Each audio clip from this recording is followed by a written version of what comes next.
Assalamualaikum warahmatullahi wabarakatuh. Sobat Samba dimanapun Anda berada, ketemu lagi dengan saya Ina di podcast Samba edisi 2. Jadi hari ini kita masih akan membahas tentang anak-anak kita tentu saja. Kita akan masih bahas tentang bahasa ibu, bahasa cinta, tapi kali ini terkait dengan kepribadian ibu itu sendiri. Jadi sebagai ibu, kita mesti punya cara kita masing-masing untuk berbicara, untuk berkomunikasi, dan untuk mendidik anak-anak kita.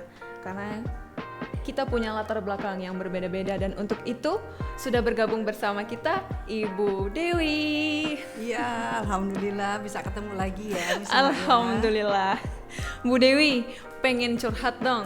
Jadi sebagai ibu kan gak cuma satu nih, maksudnya ada ibu-ibu yang dari Jawa, yang mereka berbicara bahasa Jawa mungkin bersama anak-anaknya. Ada ibu-ibu yang dari Padang, mereka bicara bahasa Padang sama anak-anaknya. Dan sering kali Bu Dewi, budaya ini pun akhirnya mempengaruhi ibu-ibu. Jadi mereka berbeda-beda cara ngomong sama anak-anaknya. Kira-kira itu berpengaruh nggak Bu Dewi untuk kesehatan mental dan kecerdasan emosionalnya anak itu sendiri? Iya, kita ini sangat bersyukur sekali ya di Indonesia karena kita memiliki ragam budaya yang sangat banyak sekali. Betul. Ragam bahasa yang banyak sekali gitu. Betul. Ya. Kita sekarang tinggal di Balikpapan, tepatnya di Pulau Kalimantan. Ini pun juga memiliki bahasa yang berbeda-beda gitu ya. Betul. Ada bahasa Dayaknya juga berbagai macam, bahasa Banjarnya juga banyak gitu dan seterusnya. Artinya bahwa luar biasa sekali kita di sini di Indonesia gitu ya, dan itu kita syukuri. Dan ternyata masing-masing daerah bukan hanya sekedar juga berbeda bahasa, tapi juga tadi yang misalnya sampaikan berbeda dari kebiasaannya gitu ya, kebudayaan itu tadi. Yang itu pasti kira-kira mempengaruhi nggak sih buat anak-anak kita gitu ya, bagaimana yang anak-anak yang berada di timur gitu. Dan Allah menetapkan gitu ya, kalau saya mencoba untuk belajar, mencoba untuk mencerna gitu ya, Allah menetapkan satu suku bangsa di daerah tertentu dengan karakter segala macamnya, itu pasti ada rahasia di baliknya gitu, ada rahasia di baliknya. Jadi contoh gitu ya, bagi saudara kita yang ada di Indonesia bagian timur gitu ya, yang ada di daerah Papua, yang ada di daerah Maluku, yang ada di daerah NTT gitu, di daerah timur Indonesia, itu dengan kondisi alamnya yang sangat indah gitu, tapi juga memang banyak sekali kondisi-kondisi yang di daerah sana yang memang cukup keras gitu, dalam arti bahwa kita dari segi perjalanan untuk menuju ke sana itu sudah jauh sekali gitu ya, segala macamnya, sehingga mereka itu adalah orang-orang yang tangguh gitu secara fisiknya, dan itu ternyata dari ketangguhan fisiknya itu ternyata juga mempengaruhi secara mental mereka gitu. Dan di situ pula akhirnya seorang ibu mendidik anaknya dengan bagaimana dia bisa survive gitu ya, bisa mencoba bertahan dengan kondisi lingkungan alam yang seperti itu.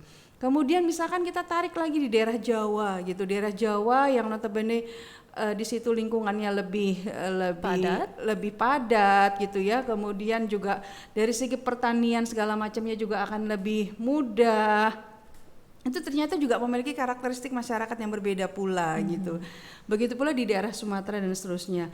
Nah, disinilah kekayaan kita sebagai bangsa Indonesia, dengan kekayaan itu menjadi melatar belakangi seorang ibu dalam hal mendidik anak-anaknya. Apakah itu salah gitu ya? Apakah itu salah? Tidak semuanya itu menjadi suatu hal yang salah atau keliru, karena memang kebudayaan itu hadir memang sesuai daripada kondisi alam yang saat itu memang di kondisi alam yang saat itu dia memang hidup. Jadi contoh kalau Indonesia, teman-teman yang kita di Indonesia bagian timur, terutama dia misalkan di daerah pantai, mungkin suaranya agak lebih nyaring gitu ya, gitu ya, mungkin lebih teriak gitu ya. Ya karena di sana untuk berbicara rumah satu dengan rumah yang lain kan berjauhan, banyak kondisi yang memang mungkin berbahaya dan seterusnya gitu, jadi sehingga harus lebih waspada gitu ya, harus lebih waspada untuk melihat bahaya. Sementara kalau di daerah Jawa dengan penduduk yang tidak terlalu banyak, kan untuk apa teriak-teriak gitu ya? Untuk apa teriak-teriak? Jadi lebih yang sudah Bu, sudah makan gitu kan. Harus gitu dan kelembutan gitu ya.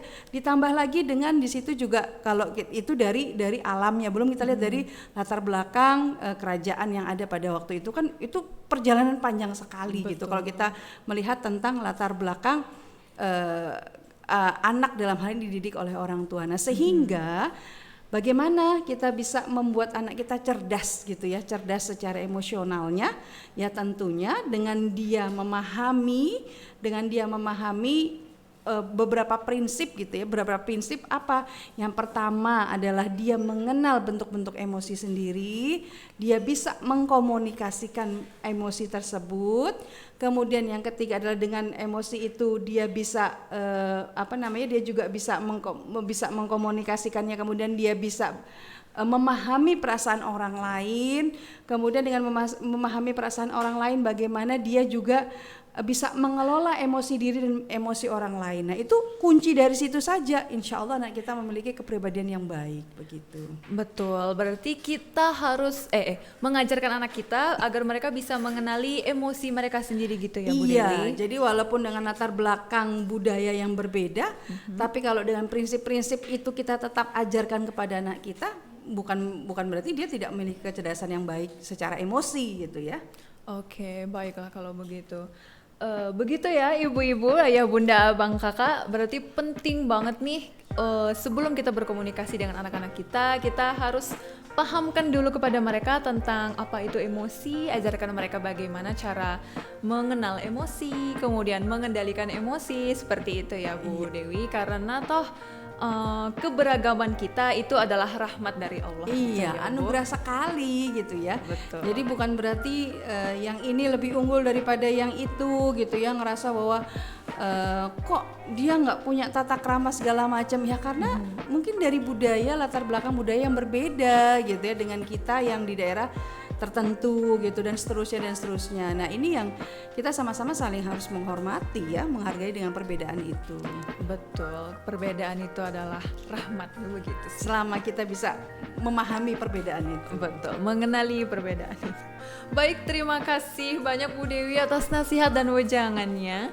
Ayah bunda abang kakak Sekolah Alam Balikpapan telah membuka pendaftaran siswa baru ya. Bisa hubungi kami di Instagram Salam BPN atau hubungi 0811 5812 312. Terima kasih Ayang Bunda Abang Kakak yang sudah menyaksikan podcast hari ini. Kami ucapkan sampai jumpa. Assalamualaikum warahmatullahi wabarakatuh.